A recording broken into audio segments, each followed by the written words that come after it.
Okay, അപ്പോൾ നമുക്ക് തുടങ്ങാം അല്ലേ? തുടങ്ങാം. നിങ്ങളുടെ കയ്യിലുള്ളത് ഇക്കണോമിക്സ് ടെക്സ്റ്റ് ബുക്കാണ്. നമ്മൾ നോക്കാൻ പോകുന്നത് അതിലെ ഒന്നാമത്തെ ചാപ്റ്ററും. Chapter 1 introduction. അതെ, പരീക്ഷയ്ക്ക് ഇനി കൃത്യം ഒരാഴ്ചയേ ഉള്ളൂ. അപ്പം ഈ വിഷയത്തെക്കുറിച്ച് വലിയ ധാരണയൊന്നുമില്ലെങ്കിൽ ടെൻഷൻ അടിക്കണ്ട. ഒട്ടും വേണ്ട. ഈ ചാപ്റ്ററിന്റെ ഒരു അടിത്തറ നമുക്ക് ഒരുമിച്ചങ്ങ് ഉറപ്പിക്കാം. തീർച്ചയായും. ഇക്കണോമിക്സ് എന്ന വിഷയത്തോടുള്ള ഒരു പേടി മാറ്റാനുള്ള ആദ്യത്തെ സ്റ്റെപ്പാണ് ഈ ചാപ്റ്റർ. ഓക്കെ, ഇത് മനസ്സിലാക്കിയാല് സത്യം പറഞ്ഞ ബാക്കിയുള്ളതൊക്കെ വളരെ എളുപ്പമാകും. അപ്പോ നമ്മളിവിടെ എന്താ ചെയ്യാൻ പോണേന്ന് വെച്ചാൽ, ഏറ്റവും പ്രധാനപ്പെട്ട ആശയങ്ങൾ എന്തൊക്കെയാണ്, പരീക്ഷയ്ക്ക് എന്ത് പ്രതീക്ഷിക്കാം, പിന്നെ ഉത്തരങ്ങൾ എങ്ങനെ എഴുതണം എന്നൊക്കെ. അതെ, നമുക്ക് വിശദമായിട്ട് സംസാരിക്കാം, ഒരു സംഭാഷണം പോലെ. വളരെ നല്ലത്. അപ്പോ ഈ ആദ്യത്തെ ചാപ്റ്റർ ഒരു ആമുഖം എന്നതിനുപരി എന്തുകൊണ്ടാണിത് ഇത്ര പ്രാധാന്യമുള്ളതാകുന്നത്? ഇത് ഒഴിവാക്കിയാൽ കുഴപ്പമുണ്ടോ? നല്ല ചോദ്യമാണ്. ഇതൊരു വീടിന്റെ തറ പോലെയാണ്. ശരി. തറയില്ലാതെ നമുക്ക് മുകളിലേക്ക് പണിയാൻ പറ്റില്ലല്ലോ, അല്ലേ? ഇക്കണോമിക്സിലെ ഏറ്റവും അടിസ്ഥാനപരമായ ഒരു ചോദ്യമുണ്ട്: എന്തുകൊണ്ട് നമ്മളിത് പഠിക്കുന്നു? ആ ചോദ്യത്തിനുള്ള ഉത്തരം ഈ ചാപ്റ്ററിലാണ്.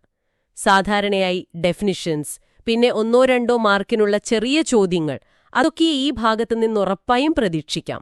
നമ്മുടെ നിത്യജീവിതവുമായി ഇതിന് ബന്ധമുണ്ടെന്ന് തുടക്കത്തിൽ പറഞ്ഞല്ലോ, അതെങ്ങനെയാണ്? തീർച്ചയായുമുണ്ട്. നിങ്ങളുടെ കയ്യിലുള്ള പോക്കറ്റ് മണി എങ്ങനെ ചെലവാക്കണമെന്ന് ചിന്തിക്കുന്ന നിമിഷം മുതൽ ബസ്സിൽ കയറാൻ നേരം കാണുന്ന ആ തിരക്ക് വരെ ഈ ചാപ്റ്ററിലെ ആശയങ്ങളുമായിട്ട് കണക്ട് ചെയ്യാൻ പറ്റും.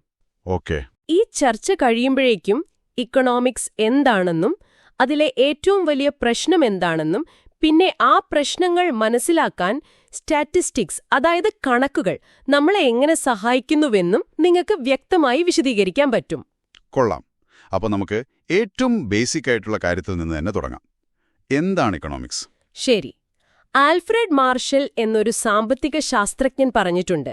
കേട്ടിട്ടുണ്ട്. അതെ, അദ്ദേഹം പറഞ്ഞത് the study of man in the ordinary business of life. Ordinary business of life. അതെ. ഈ വാക്കുകൊണ്ട് എന്താണ് അദ്ദേഹം ഉദ്ദേശിച്ചത്? ലളിതമായി പറഞ്ഞാൽ നമ്മുടെ ഡെയിലി ലൈഫിലെ സാമ്പത്തിക ഇടപാടുകൾ. ഓക്കെ. പണം സമ്പാദിക്കാൻ നമ്മൾ ചെയ്യുന്ന കാര്യങ്ങൾ, ആ പണം ഉപയോഗിച്ച് നമ്മുടെ ആവശ്യങ്ങൾ നിറവേറ്റുന്ന കാര്യങ്ങൾ, ഇതെല്ലാം ചേർന്നതാണ് ഈ ഓർഡിനറി ബിസിനസ് ഓഫ് ലൈഫ്. ഇതിനെയാണ് നമ്മൾ ഇക്കണോമിക് ആക്ടിവിറ്റീസ് എന്ന് പറയുന്നത്. ഇതില് ചില പ്രധാനപ്പെട്ട കഥാപാത്രങ്ങളുണ്ടാവുമല്ലോ അല്ലേ? ഈ കൺസ്യൂമർ, പ്രൊഡ്യൂസർ എന്നൊക്കെ കേട്ടിട്ടുണ്ട്. അതെ, അവരെ മനസ്സിലാക്കിയാൽ കാര്യങ്ങൾ എളുപ്പമായി. ഒന്നാമത്തെയാൾ കൺസ്യൂമർ, ഉപഭോക്താവ്. അതെ, ഉപഭോക്താവ്. സ്വന്തം ആവശ്യങ്ങൾ തൃപ്തിപ്പെടുത്താൻ സാധനങ്ങളോ സേവനങ്ങളോ വാങ്ങുന്നയാൾ. നിങ്ങൾ കടയിൽ പോയി ഒരു പേന വാങ്ങുമ്പോൾ നിങ്ങൾ ഒരു കൺസ്യൂമർ ആകുന്നു. ശരി. രണ്ടാമത്തെയാൾ പ്രൊഡ്യൂസർ, അതായത് ഉൽപ്പാദകൻ. സാധനങ്ങൾ ഉണ്ടാക്കുകയോ സേവനങ്ങൾ നൽകുകയോ ചെയ്യുന്നയാൾ. ഒരു കർഷകൻ നെല്ലുൽപ്പാദിപ്പിക്കുമ്പോൾ അയാൾ ഒരു പ്രൊഡ്യൂസറാണ്. ഒരു ഡോക്ടറോ? ഒരു ഡോക്ടർ ചികിത്സ നൽകുമ്പോൾ ആ സേവനത്തിന്റെ പ്രൊഡ്യൂസറാണ് അദ്ദേഹം. അപ്പോ ഈ കടക്കാരൻ ആരാണ്? അയാൾ സാധനം ഉണ്ടാക്കുന്നില്ല, വിൽക്കുകയല്ലേ ചെയ്യുന്നത്? ശരിയാണ്. ലാഭത്തിനുവേണ്ടി സാധനങ്ങൾ വിൽക്കുന്നയാളെ നമ്മൾ സെല്ലർ അഥവാ വിൽപ്പനക്കാരൻ എന്നു പറയും. ഓക്കെ. അതുപോലെ മറ്റൊരാൾക്കുവേണ്ടി ശമ്പളത്തിന് ജോലി ചെയ്യുന്നയാൾ എംപ്ലോയി, അതായത് തൊഴിലാളി. മറ്റുള്ളവർക്ക് ശമ്പളം നൽകി ജോലിക്ക് വെക്കുന്നയാൾ എംപ്ലോയർ, തൊഴിലുടമ. ഈ 5 പേരാണ് പ്രധാന കളിക്കാർ. ശരി. ഈ കഥാപാത്രങ്ങളെ മനസ്സിലാക്കി ഇനി ഈ ചാപ്റ്ററിലെ ഏറ്റവും പ്രധാനപ്പെട്ട ആശയമെന്ന് പറയുന്ന ഒന്നിലേക്ക് കിടക്കാം. സ്കേർസിറ്റി. അതെ, ദൗർലഭ്യം. ഈ ഒരൊറ്റ വാക്ക് മനസ്സിലാക്കിയാൽ എക്കണോമിക്സിന്റെ പകുതി പഠിച്ചു എന്നൊക്കെ പറയാറുണ്ട്. എന്താണിതിന് ഇത്ര പ്രത്യേകത? കാരണം എല്ലാ സാമ്പത്തിക പ്രശ്നങ്ങളുടെയും മൂലകാരണം ഈ സ്കേർസിറ്റിയാണ്. ഓക്കെ. ടെക്സ്റ്റ് ബുക്കിൽ പറയുന്ന അലാവുദ്ദീന്റെ കഥ പോലെ മാന്ത്രിക വിളക്കൊന്നും നമ്മുടെ കയ്യിലില്ല. ഇല്ല. അലാവുദ്ദീന് എന്താഗ്രഹിച്ചാലും ഭൂതം സാധിച്ചു കൊടുക്കും. പക്ഷേ നമ്മുടെ കാര്യം അങ്ങനെയല്ലല്ലോ. നമ്മുടെ ആഗ്രഹങ്ങൾക്കൊരു അവസാനവുമില്ല. ഒരു ഫോൺ വാങ്ങിയാൽ അടുത്ത മോഡൽ വേണം. അതായത് നമ്മുടെ ആവശ്യങ്ങൾ അനന്തമാണ്, അൺലിമിറ്റഡ് വാണ്ട്സ്. അതെ. പക്ഷേ ആ ആഗ്രഹങ്ങൾ നിറവേറ്റാനുള്ള വിഭവങ്ങൾ, അത് പണമായാലും സമയമായാലും, വളരെ പരിമിതമാണ്. Limited resources. ഈ ഒരു അവസ്ഥയല്ലേ സ്കേർസിറ്റി? കൃത്യം. അതുതന്നെയാണ് ആശയം. നമ്മുടെ ആവശ്യങ്ങൾ അനന്തമാണ്, പക്ഷെ അത് നിറവേറ്റാനുള്ള വിഭവങ്ങളോ പരിമിതമാണ്. ശരിയാണ്. റെയിൽവേ ടിക്കറ്റ് കൗണ്ടറിലെ നീണ്ട ക്യൂ, ഉത്സവ സീസണിലെ ബസ്സുകളിലെ തിരക്ക്, ഇതൊക്കെ സ്കേസിറ്റിയുടെ നല്ല ഉദാഹരണങ്ങളാണ്. എല്ലാവർക്കും ഒരേ സമയം സീറ്റ് വേണം, പക്ഷെ സീറ്റുകൾ കുറവാണ്. ഒരു വിദ്യാർത്ഥിയുടെ ഭാഗത്തു നിന്ന് ചിന്തിച്ചാൽ കയ്യിൽ കിട്ടുന്ന പോക്കറ്റ് മണി ഒരു 500 രൂപയുണ്ടെങ്കിൽ അതുകൊണ്ടൊരു പുസ്തകം വാങ്ങണോ, സിനിമയ്ക്ക് പോകണോ, അതോ കൂട്ടുകാർക്ക് ട്രീറ്റ് കൊടുക്കണോ? അതെ, എല്ലാം കൂടി നടക്കില്ല. വളരെ നല്ല ഉദാഹരണമാണത്. ആ 500 രൂപയാണ് നിങ്ങളുടെ പരിമിതമായ വിഭവം. നിങ്ങളുടെ ആഗ്രഹങ്ങളോ അനന്തവും. അതുകൊണ്ട് നിങ്ങൾക്ക് ഏറ്റവും പ്രാധാന്യമുള്ളത് എന്താണോ അത് തിരഞ്ഞെടുക്കേണ്ടി വരുന്നു. ഈ തിരഞ്ഞെടുപ്പിനെയാണ് നമ്മൾ ചോയ്സ് എന്ന് പറയുന്നത്. ഓക്കെ, അപ്പോൾ സ്കേഴ്സിറ്റി ഉള്ളതുകൊണ്ടാണ് നമുക്ക് ചോയ്സ് നടത്തേണ്ടി വരുന്നത്. അതെ. ഇതിനോട് ചേർത്ത് പറയുന്ന മറ്റൊരു ആശയമുണ്ട്. വിഭവങ്ങൾക്ക് ഓൾട്ടർനേറ്റീവ് യൂസസ് അഥവാ ബദൽ ഉപയോഗങ്ങളുണ്ട് എന്നത്. അതെങ്ങനെയാണ് ഈ തെരഞ്ഞെടുപ്പുമായി ബന്ധപ്പെടുന്നത്? പറയാം. ഒരു കർഷകന്റെ കയ്യിൽ 1 ഏക്കർ ഭൂമിയുണ്ടെന്ന് വിചാരിക്കുക. ആ ഭൂമി ഒരു ലിമിറ്റഡ് റിസോഴ്സാണ്. ശരി. ആ 1 ഏക്കർ ഭൂമിയിൽ അയാൾക്ക് നെല്ല് കൃഷി ചെയ്യാം, അല്ലെങ്കിൽ പച്ചക്കറി കൃഷി ചെയ്യാം, അതുമല്ലെങ്കിൽ ഒരു വീട് വെക്കാം. ഓഹോ, അപ്പോ ഒരേ വിഭവത്തിന് പല ഉപയോഗങ്ങൾ.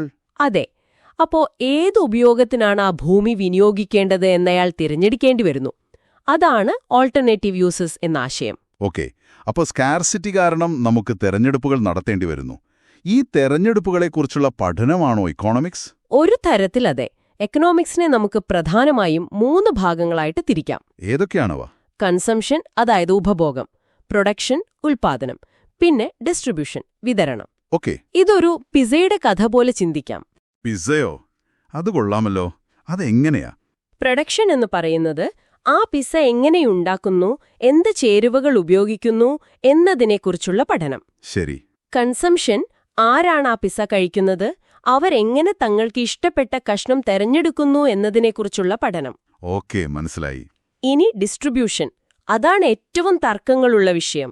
ഉണ്ടാക്കിയ പിസയുടെ ഏറ്റവും വലിയ കഷ്ണങ്ങൾ ആർക്കാണ് കിട്ടുന്നത്, എന്തുകൊണ്ട് എന്നതിനെക്കുറിച്ചുള്ള പഠനം. അതായത് ഒരു രാജ്യത്തിന്റെ മൊത്തം വരുമാനം അല്ലെങ്കിൽ GDP എങ്ങനെയാണ് ശമ്പളം, ലാഭം എന്നൊക്കെയായി വിതരണം ചെയ്യുന്നത് എന്നതാണോ? കൃത്യമായി, അതാണ് ഡിസ്ട്രിബ്യൂഷൻ. കൊള്ളാം. ഈ ഉദാഹരണം ഓർക്കാൻ എളുപ്പമുണ്ട്. പക്ഷേ ഈ പിസ എത്ര വലുതാണ്, ആർക്കൊക്കെ എത്ര കിട്ടി എന്നൊക്കെ നമുക്ക് എങ്ങനെ കൃത്യമായി അറിയാൻ പറ്റും? വെറുതെ ഊഹിച്ചാ പോരല്ലോ. അവിടെയാണ് നമ്മുടെ അടുത്ത ഹീറോ വരുന്നത്, സ്റ്റാറ്റിസ്റ്റിക്സ്.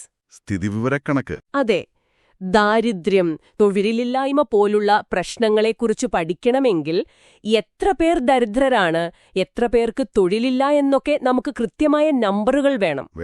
ഈ നമ്പറുകളെയാണ് നമ്മൾ എക്കണോമിക് ഡേറ്റ എന്ന് പറയുന്നത്. ഈ ഡേറ്റയെ ശേഖരിക്കാനും വിശകലനം ചെയ്യാനും അതിൽ നിന്ന് നിഗമനങ്ങളിലെത്താനും നമ്മളെ സഹായിക്കുന്ന ഒരു ശാസ്ത്രീയ ഉപകരണമാണ് സ്റ്റാറ്റിസ്റ്റിക്സ്, ഒരു ടൂൾ. ഈ ഡേറ്റ എന്ന് പറയുമ്പോൾ അക്കങ്ങൾ മാത്രമല്ലേ വരുന്നത്? സാധാരണയായി അതെ. അക്കങ്ങളിൽ കൃത്യമായി പറയാൻ പറ്റുന്ന ഡേറ്റയെ നമ്മൾ ക്വാണ്ടിറ്റേറ്റീവ് ഡേറ്റ എന്ന് പറയും.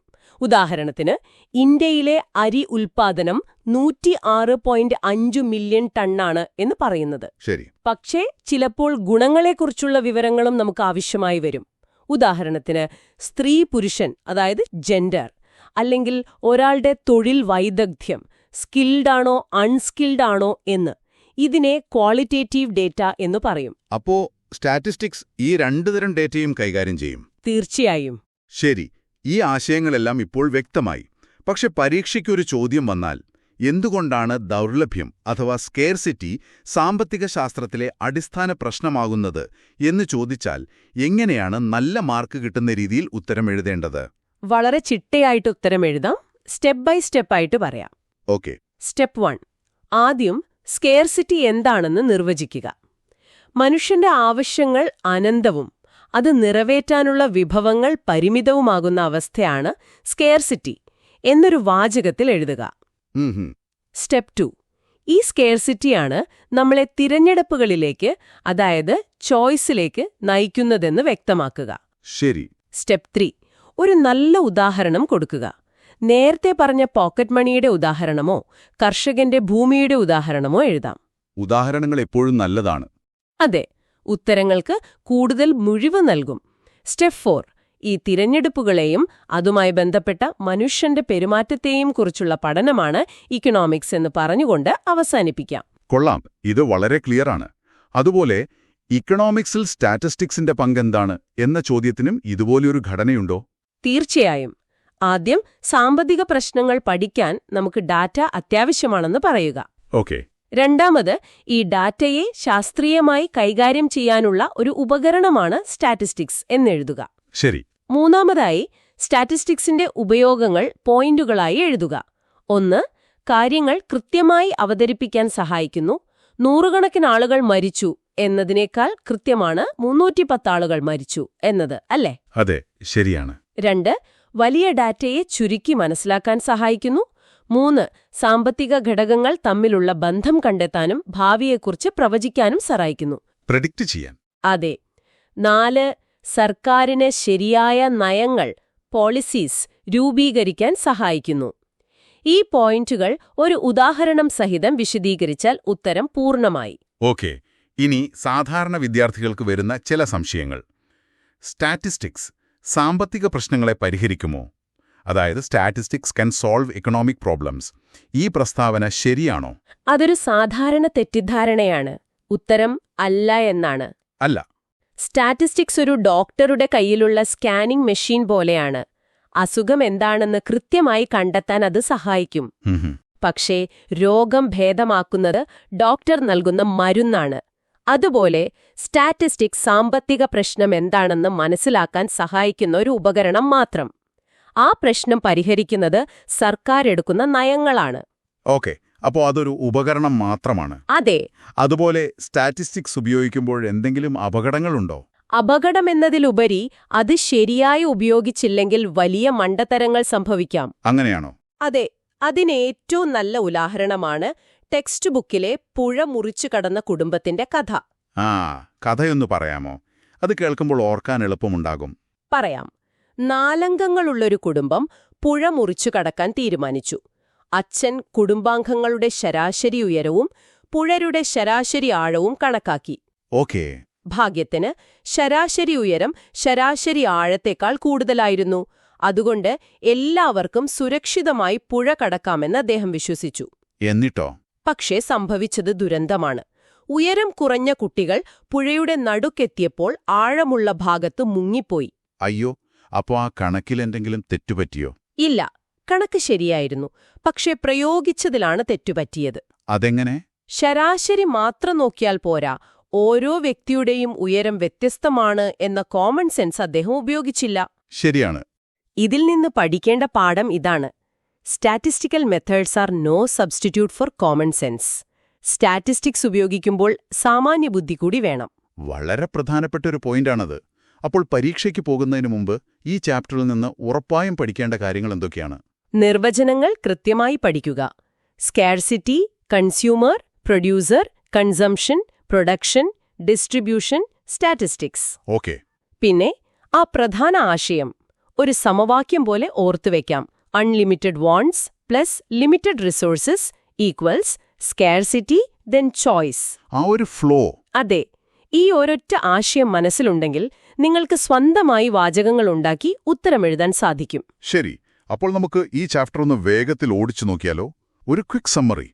നോക്കാം. നമ്മുടെ ആവശ്യങ്ങൾ അനന്തം, അൺലിമിറ്റഡ്. നമ്മുടെ വിഭവങ്ങൾ പരിമിതം, ലിമിറ്റഡ്. ഈ പ്രശ്നമാണ് ദൗർലഭ്യം, സ്കേർസിറ്റി. ഇത് നമ്മളെ നിർബന്ധിക്കുന്നു തെരഞ്ഞെടുപ്പിന്, ചോയ്സിന്. കൊള്ളാം. സാമ്പത്തിക പ്രവർത്തനങ്ങൾ 3 ആ പിസയുടെ കഥയോർത്താൽ മതി. പ്രൊഡക്ഷൻ, ഉണ്ടാക്കൽ. കൺസംഷൻ, കഴിക്കൽ. പിന്നെ ഡിസ്ട്രിബ്യൂഷൻ, പങ്കിടൽ. ഈ പ്രവർത്തനങ്ങളെ പഠിക്കാൻ സഹായിക്കുന്ന പ്രധാന ഉപകരണം സ്റ്റാറ്റിസ്റ്റിക്സ്, സ്ഥിതിവിവര കണക്ക്. പക്ഷേ സ്റ്റാറ്റിസ്റ്റിക്സ് ഉപയോഗിക്കുമ്പോൾ ഒരു കാര്യം മറക്കരുത്: കോമൺ സെൻസ്. പുഴയുടെ കഥ ഓർമ്മയിൽ വെക്കുക. അതെ. നിങ്ങൾക്ക് പരീക്ഷയ്ക്ക് ഒരാഴ്ചയുണ്ട്. ഒട്ടും ഭയപ്പെടണ്ട. ഈ ചാപ്റ്റർ നമ്മുടെ ചുറ്റും നടക്കുന്ന കാര്യങ്ങളെക്കുറിച്ചാണ് പറയുന്നത്. ശരിയാണ്. അതുകൊണ്ട് മനസ്സിലാക്കാൻ വളരെ എളുപ്പമാണ്. അപ്പോ ഈ ചർച്ച ഒരു തവണ ശ്രദ്ധയോടെ കേട്ടതിന് ശേഷം ഇതിൽ പറഞ്ഞ പ്രധാനപ്പെട്ട വാക്കുകൾ, കീവേഡ്സ് ഒരു നോട്ട്ബുക്കിൽ കുറിച്ചെടുക്കുക. സ്കാർസിറ്റി, ചോയ്സ്, സ്റ്റാറ്റിസ്റ്റിക്സ് എന്നിങ്ങനെ. അതെ. അതിനുശേഷം ടെക്സ്റ്റ് ബുക്ക് വായിക്കുമ്പോൾ നിങ്ങൾക്ക് ഓരോ വരിയും വളരെ വ്യക്തമായി മനസ്സിലാകും. അത് നല്ലൊരു ടിപ്പാണ്. എല്ലാ ദിവസവും ഒരു 15 മിനിറ്റ് ഈ അടിസ്ഥാന ആശയങ്ങൾ മറിച്ചു നോക്കിയാൽ മതി. ഈ തറ ഉറച്ചാൽ ഇനി വരാൻ പോകുന്ന ചാപ്റ്ററുകളിലെ മാർക്ക് നിങ്ങൾക്ക് ഉറപ്പിക്കാം. ശരി. ഇക്കണോമിക്സ് വളരെ രസകരമായ ഒരു വിഷയമാണ്. ആത്മവിശ്വാസത്തോടെ തുടങ്ങുക. അപ്പോൾ ഇതാണ് നിങ്ങളുടെ ആദ്യത്തെ ചാപ്റ്റർ. ഇതിലെ ഓരോ ആശയവും സ്കാർസിറ്റി, ചോയ്സ്, സ്റ്റാറ്റിസ്റ്റിക്സ് എല്ലാം ഒരു ചങ്ങലയിലെ കണ്ണികൾ പോലെ പരസ്പരം ബന്ധപ്പെട്ടിരിക്കുന്നു. അതെ, ആ ബന്ധം മനസ്സിലാക്കി പഠിച്ചാൽ മതി. ഒന്നും കാണാതെ പഠിക്കേണ്ട വരില്ല. തീർച്ചയായും. ഇനി നിങ്ങൾക്കായി ഒരു ചെറിയ ചിന്ത. ഓക്കെ. നിങ്ങളുടെ ജീവിതത്തിൽ ഇപ്പോൾ നിങ്ങൾ നേരിടുന്ന ഏറ്റവും വലിയ സ്കാർസിറ്റി പ്രശ്നം എന്താണ്? ഒരുപക്ഷെ അത് പഠിക്കാനുള്ള സമയക്കുറവാകാം. ആകാം. ആ പരിമിതമായ സമയമെന്ന വിഭവം ഉപയോഗിച്ച് ഏറ്റവും നല്ല മാർക്ക് എങ്ങനെ നേടാമെന്ന് തീരുമാനിക്കാൻ സ്റ്റാറ്റിസ്റ്റിക്സ് അഥവാ ഡേറ്റ നിങ്ങളെ എങ്ങനെ സഹായിക്കും? അതൊരു നല്ല ചോദ്യമാണല്ലോ. ഉദാഹരണത്തിന്, ഓരോ വിഷയത്തിനും എത്ര സമയം ചിലവഴിക്കണം എന്ന് തീരുമാനിക്കുന്നത് ഒരു തരം ഡേറ്റ അനാലിസിസ് അല്ലേ? ഇതിനെക്കുറിച്ചൊന്ന് ആലോചിച്ചു നോക്കൂ. എല്ലാവിധ ആശംസകളും.